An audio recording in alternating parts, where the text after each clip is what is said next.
thing they always try to paint us as supporting, either we're isolationists, we want to go back to something ancient like the gold standard, or if we don't like our foreign policy, oh, you don't support the troops. So that's why you don't like our foreign policy. That's what they always try to turn around. But on the support of our troops, you know, it's very interesting that if you look at the last quarter at all the money donated by the active military personnel, if you add up everything from all the candidates, all the Republicans and the Democrats, our campaign raised more money than all the rest put together.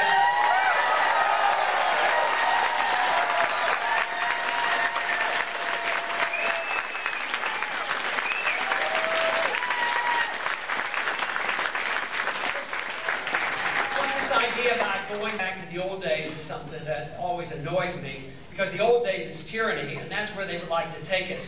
Going back to some sound principles of freedom that have been developed gradually over many centuries, including the right of habeas corpus and our Constitution and our Bill of Rights. You know, the experiment that we've had in this country is very, very young when you think of thousands of years of history.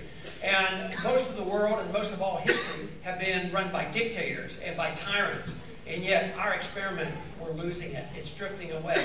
So this is a tremendous obligation put on your generation to make this decision. Do you really want to just sit back and allow this to continue and have nothing as a result? Or are we going to confront them and say that we want our freedom back?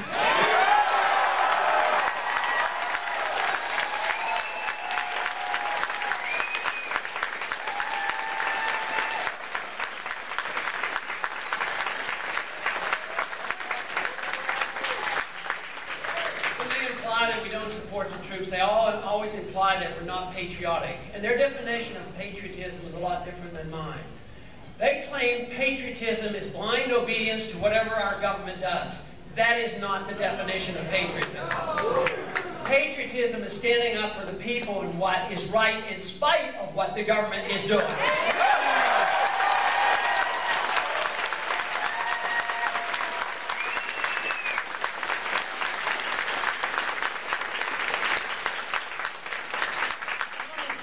Understood a basic principle that freedom was one unit, that personal liberty and economic liberty was one and the same.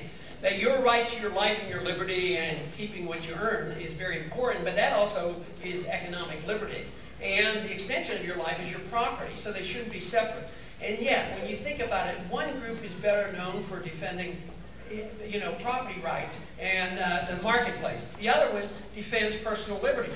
But it's one and the same. Your personal lifestyle is the same thing as the way you want to spend your money. They're not two different issues. And this is what's so wonderful about freedom, and what I'd like to see is this freedom idea come back together again, personal liberty and economic liberty. But the magnificent thing about freedom is it brings us together. It doesn't divide us. It brings us together because we don't want to tell other people how to run their life. We don't want to tell them their religious value or their personal social values, their personal sexual values. We can be self-critical. We can raise our kids the way we want. We can deal with our own selves. But the government doesn't have the moral authority to try to legislate ethical and moral behavior. Yeah.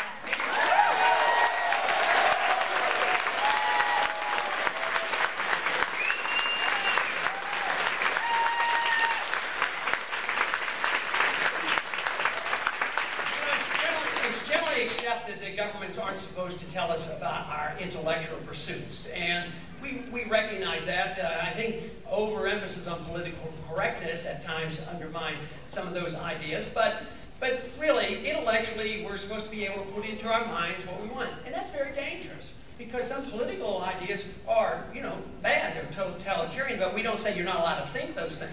What about religious values? Religious values are very important. Some people believe that determines our ultimate destiny, for a very long time. But we don't want the government involved. But just think of how we have come to accept the notion that government can tell us every single thing we can do with our own bodies. You know, what we inject into our bodies with it, and then they turn around and say, you can't do this, but you must take inoculations. You know, and they just get interfere and they micromanage our bodies. Yes, it is very dangerous what we put into our bodies. But when the government gets involved, believe me, they go in the wrong direction. Once they get involved in medical care and they talk about cost, then they're going to tell you what medical care that you're supposed to have. Whether or not you're allowed to have alternative care, whether or not you have nutritional products. Now we have a federal government that has over-regulated and taken over the nutritional products because the drug companies want it. They even want to control it worldwide through the WTO. It's much better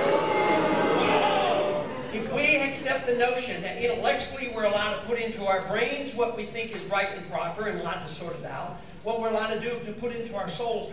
Why in the world can't we accept the challenge of liberty and say that we ourselves and our families and our parents and our friends and neighbors can help decide what we should put into or not put into our own bodies?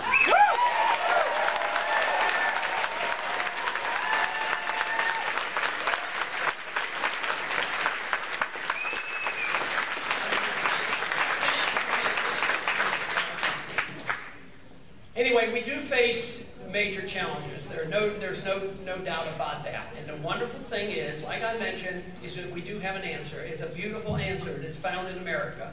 America has been and can be a great nation. We have been blessed and we still benefit from these great blessings. And we have at least a guide. Other countries didn't have the guide that we have, this understanding. So if we do the right thing, if we cut the money, and if we restore it, there will be some time to pay.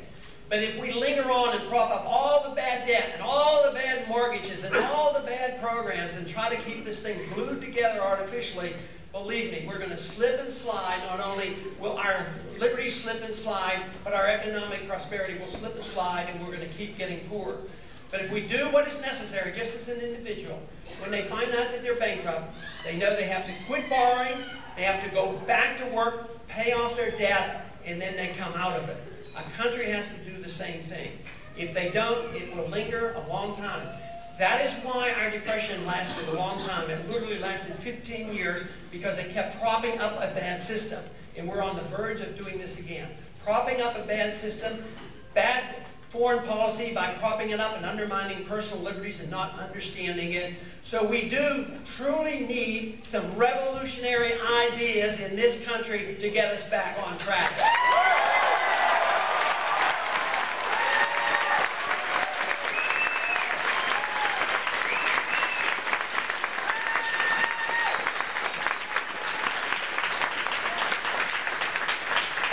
Tomorrow we have some voting taking place, and in 2 weeks then we'll have the primary.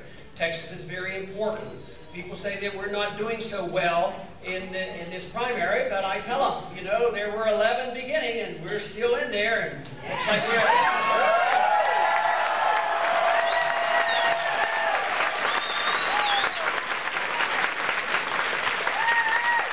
For this movement to continue, we have to keep up the momentum with this campaign, with getting delegates, and afterwards as well, because this is what is necessary. The people have been rallied. You have rallied. The meetup groups have been spontaneous. And it's not 100,000. It's literally hundreds of thousands, if not millions of people who have heard about this campaign. And